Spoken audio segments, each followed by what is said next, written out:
Remember, minority doesn't mean lonely.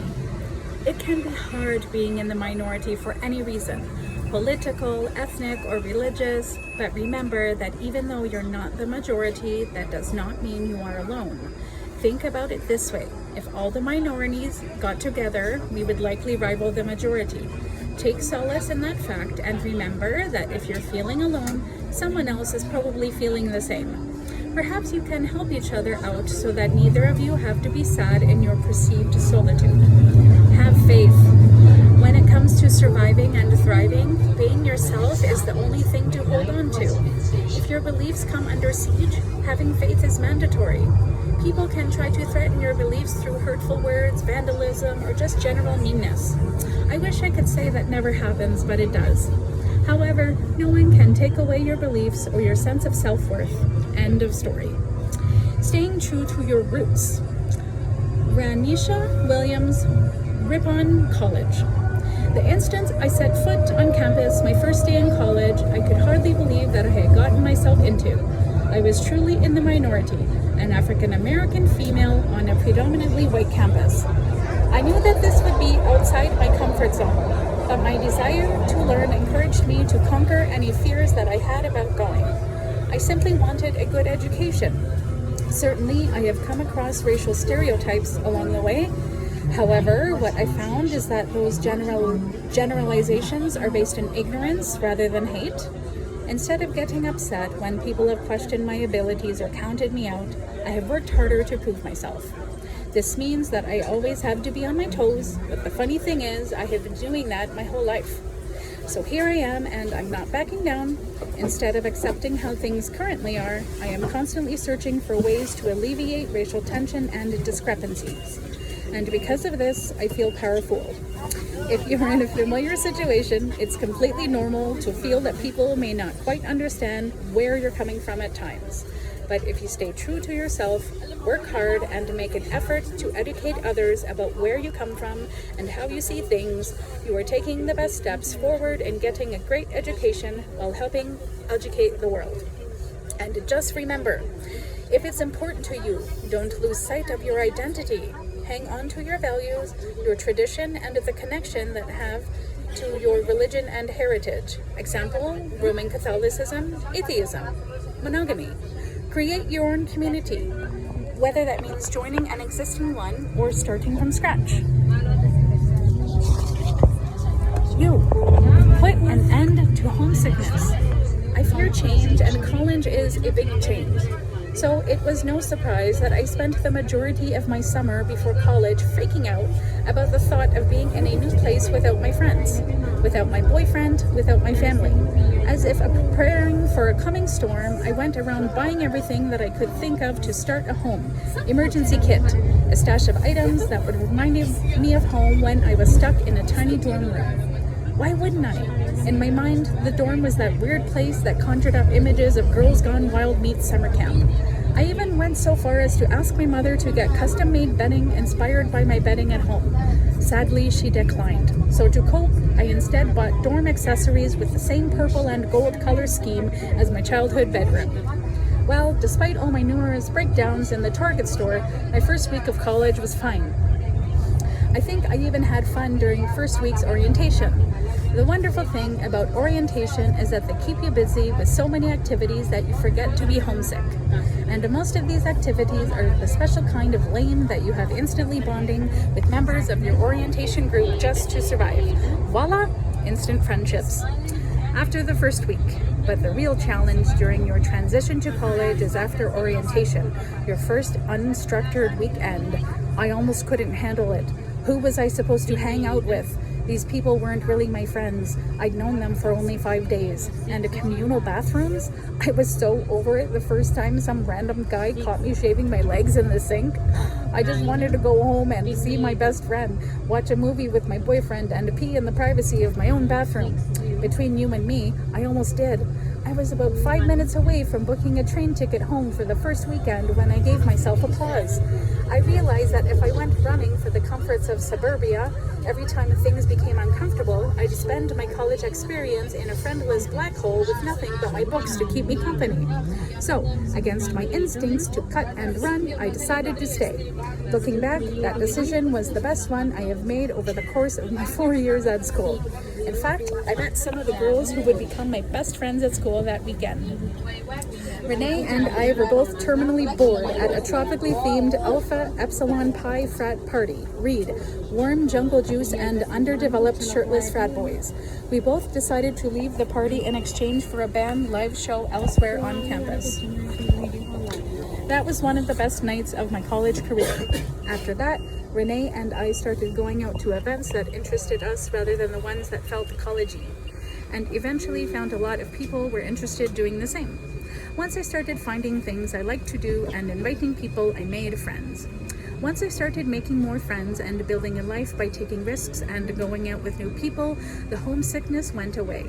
If you're concerned that you may too experience a difficult transition, there are several things you can do to make the transition a little bit easier and get yourself out of the funk a little bit faster. And communal bathrooms? I was so out over it after the first time some random guy caught me shaving my legs in the sink. Try some preemptive pep talk. Just take a deep breath and accept it. You are probably going to get homesick. It may vary in degree of awfulness, but at some point you are going to miss the people and places that you encountered every day for the past 18 years. Don't suppress these feelings. It's completely natural and pretty common. If you go into college thinking you are never going to miss anything or anyone, you are setting yourself up for a fall and may be caught off guard, unable to deal with the unexpected sad feelings. By taking the time to accept the fact that you may get lonely or begin to miss home a time or two, you can prepare yourself rather than being surprised by these feelings of homesickness. It may be hard to deal with these emotions, but it isn't impossible. This preemptive talk goes a long way. It's okay to bring things that remind you of home, but don't bring home. Sure, bring a few pictures of your friends and family, your favorite stuffed animal, and maybe even a special tchotchke. The ceramic pony my dad gave me when I was 7 will always be on my desk regardless of what anyone says. They are even good conversation starters. It makes complete sense that you want to surround yourself with familiar things, but there is a limit to how much. Filling up your new space with remnants of the past makes it really difficult to enjoy the present. Plus, your roommate may not appreciate all your trinkets from home. It is probably not a good idea to bring all of your yearbooks from high school, your collection of sweatshirts from old boyfriends, or that sweater you haven't worn since you were 7, but swear you can still smell your first grade teacher's perfume on. You're in college to make new memories and develop into a well-rounded person. How to do this? Make sure your 8 by 10 foot cell of a dorm room has space for your new life. It will fill up before you know it. Get yourself out there. It may be easier to go to bed early or spend hours in the library in order to get ahead in your classes, and these are good habits in most cases, but taking it to the extreme can lead to a dangerous pattern. Even worse, you could have done the very same thing at home. You're ignoring the perks and the pleasures of college life, and that's not healthy. Take advantage of being in college by seizing those opportunities to socialize and meet people you would not have met otherwise. It might feel like you're putting yourself out on the line by trying to hang out with new people, so to make it easier, simply join a new club, write for the student newspaper, or strike up a conversation with someone in your freshman seminar course. What do you have to lose? For the first few weeks, everyone is looking to make friends, so people will be receptive. After you introduce yourself, it's only awkward for the first few minutes of conversation, or until you find out that Sarah in your intro to Poli-Sci course also shares your love of obscure Austrian electro hip-hop. Once you start talking, you'll be amazed at how much you have in common with and have to learn from the new people around you. Keep in touch with friends and family, but to a reasonable degree. Thanks to the communication age we live in, you can call, text, email, instant message, Skype, or Facebook all the people you left behind for hours on end. But try not to. It's hard at first, but spending hours talking to people via whatever your preferred communication method might mean that you are losing precious hours of face-to-face conversations with people at your college. A good rule of thumb, until you have started building a niche for yourself at school, avoid spending more time talking to people from home than you do talking to your classmates. My freshman year roommate talked to her boyfriend for about 8 hours a day. I really wasn't surprised when she transferred to her boyfriend's college after first semester because she felt so alone. It makes it harder to create a home at school when you're constantly talking to people from home. Plus, your best friend is trying to make friends at her own school, so give her and yourself a chance to create a new life for yourself at college. You chic tip, relying on old and new friends. Melanie Harris, Virginia Tech. Let's say that you're having a difficult time and need to chat with your old friends for some support. Go for it. Don't hesitate to call your besties from high school, but do so only when you need to or have something particularly great to share. Definitely not every day. I can't emphasize enough how important it is to work on building a new life, and you can't move on when you're too much in touch with your old pals. And really, it's not fair to be calling or texting them all the time. As an alternative to calling old friends all the time, reach out to your new friends. The National Mental Health Association encourages students to seek support from a roommate or a friend from class. Friendships can help make a strange place feel more friendly and comfortable. Sharing your emotions reduces isolation and helps you realize that you are not alone. This way, you're working on making a new life for yourself and moving on in a healthy way. Before you know it, these new bond and connection will change your whole outlook on the college experience for the better, and your old friends might happily end up wondering why you're not calling as often as you used to. Realize that most students are going through the same thing. It may seem like everyone is having an easier time making friends and having a life than you, but they aren't. Most of the time, people like to act like they're partying every night and have thousands of friends. This is actually a fact you may learn in your first psychology course. If you act popular, people are more likely to perceive you as popular, but deep down, everyone feels a little lost and alone at the first day of school. It's just that people show it in different ways. If you are feeling really alone, reach out to someone, your roommate or a hallmate, and say, I'm feeling a little alone. How are you coping with all of this? If you think that is lame, just take solace in the fact that everybody is feeling a little disoriented and may appreciate the opportunity to share their feelings. I guarantee that you will quickly discover that you are not the only one feeling alone. Think of it this way. If someone confided their feelings, you would hear them out without hesitation. Skype away the homesick blues. Victoria Riatano, Quinnipiac University. I became a fan of Skype while living in Italy. It helped me talk to my mom every day, something we've always done, and still keep the cost low. Skype also helps me keep in touch with my friends now that I've graduated.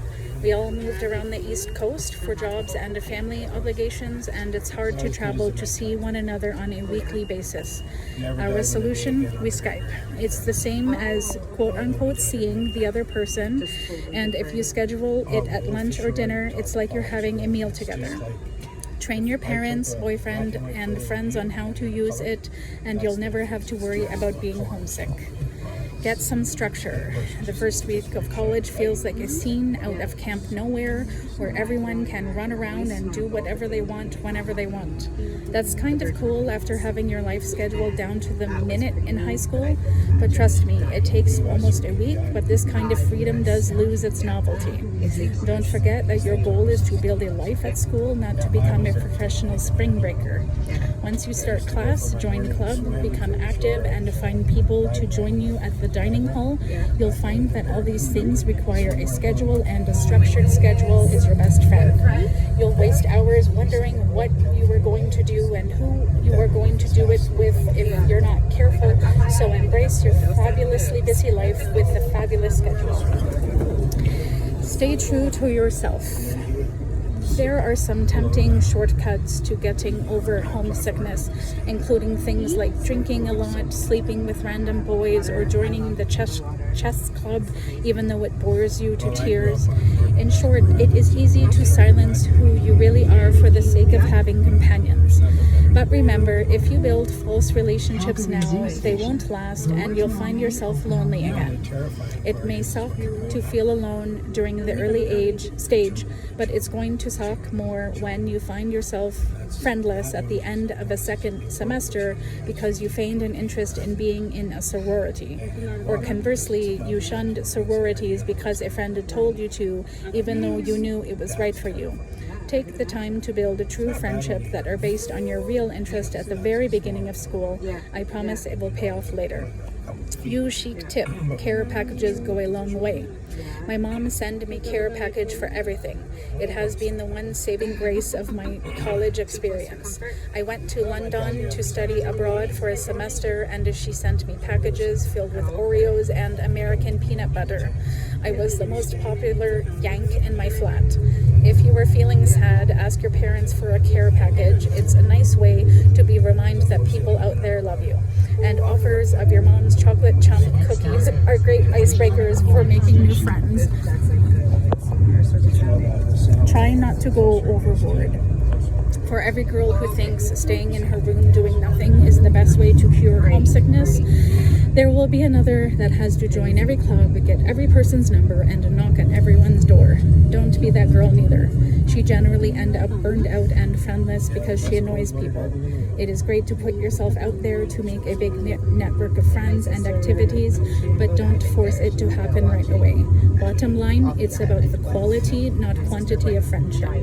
So what if you only play one sport or only have one or two really good friends at first? If these friends are fun and worth your time, you only need a few. And definitely don't worry about winning any popularity contest. By the end of college, you will have tons of friends and way too many activities. Just give it time. If it doesn't get better, talk to a counselor. There is a difference between being a little or even a lot sad about missing home and being depressed. If months go by and you still really hate school, your grades suffer, you can't stop crying, and you sleep too much or not enough, go talk to someone. There are counseling centers on every college campus that are there to help students cope with homesickness or any other issues on your mind. Going to college means a lot of new and wonderful opportunities, but it also means a lot of changes that we aren't always equipped to handle. If you are lucky enough to never be homesick, I certainly envy you. But if you are, these tips are a surefire way to beat homesickness. Once you do that, you're ready for 4 unforgettable years. Insight provided by Allison Davis, Bernard College. You Chic Essentials, getting started. Stay true to yourself. It is tempting to silence who you really are for the sake of having companions. Limit too much contact with your past. Get some structure. Chapter 2, Sharing Space. The previous chapter was all about making the transition to college. In this chapter, our writers dish on another early stage college experience, sharing space with a roommate. Sharing a room in the dorms, especially when the room is an itty-bitty hole in the wall, is no easy feat. For those of you who are privileged with pimped out bedrooms and private baths back home, get ready for a change. Before you even arrive, common questions you may face include, should I room with my BFF from high school? What if my roommate is a freak? Where do I find extra long bed sheets? Are co-ed dorms the way to go? Is the scholarship hall or sorority house for me? It's normal to have all of these concerns and questions when it comes to sharing space. Here's the low dorm on how to live it up in college no matter what your living situation may be. The preliminaries. Once I received that fateful acceptance letter detailing my dorm information the summer before my freshman year, I immediately assigned all of my new roommates code names. I knew very little about them at this point, just their first and last names, hometown, and pretty much all the information I could gather from their Facebook profile. For the 3 weeks leading up to freshman move-in day, my future roomies and I spent a lot of time messaging each other back and forth about who would bring stuff like the fridge, TV, etc. I told all of my friends back home how I would be living with a 90s girl who flashed a peace sign and wore ripped fade jeans and a black crop top in her profile pic, the party nerd who had a profile picture of her aiming for a beer pong cup preceded by a profile pic of her wearing a Science Olympiad tee, and the tomboy, the tough-looking lacrosse and hockey pic said it all. Sure, me and my friends from high school found the whole thing amusing, but imagine my shock when I met them in the flesh and all my expectations and prejudgments flew right out of the window. Here we were, these 4 girls, trapped together in the middle of a huge dorm during a power outage, forced to camp out in a makeshift storm at the giant science center on campus. We had no choice but to bond. Trust me, breaking the ice isn't that hard when you're trapped in a strange place in all your messy hair and smeared makeup glory with nothing to do but chat it up until the powers that be figure out a way to get the backup generators running again. By the time the electricity came back on, I had a pretty good sense of who I would be living with, and they had a pretty good idea as to who and what I was all about. Like the storm that brought us together, we had weathered the worst, and our relationship with each other proved better for it. Icebreakers that won't leave you out in the cold. The key to getting to know your new roommate is to be proactive. Don't wait until a few weeks before school starts to drop her a line. Do it as soon as you have her information sitting right in front of you. Introduce yourself via email, Facebook, chat up your background a bit, keep it brief, and to start facilitating a conversation about the logistics of living together. Something as simple as offering to bring your DVD player can spark a dialogue about which movies you both like. Just one surefire way to get a sense of who and what your new roomie is all about. Tip 1, break the ice. While it's fine to talk a bit about yourself, do make sure to ask her questions and genuinely think about the response you get before you make any judgments. If she's your total carbon copy, great. But if not, that doesn't mean the two of you won't get along. Keep in mind, this is just as weird and awkward for her, so it might take a little while before she warms up and starts sharing more personal things. Tip 2, dip your toes in. Once you've established an email relationship, take the next step and suggest a weekly phoner. This is your chance to talk about more in-depth topics like class schedule, room decor option, like, dislike, and personal pet peeve. Be honest, not brutal. If she's obsessed with Hello Kitty and has her heart set on an all-pink bedroom, this is the time to gently let her know that it's not your thing, but you're open to compromise.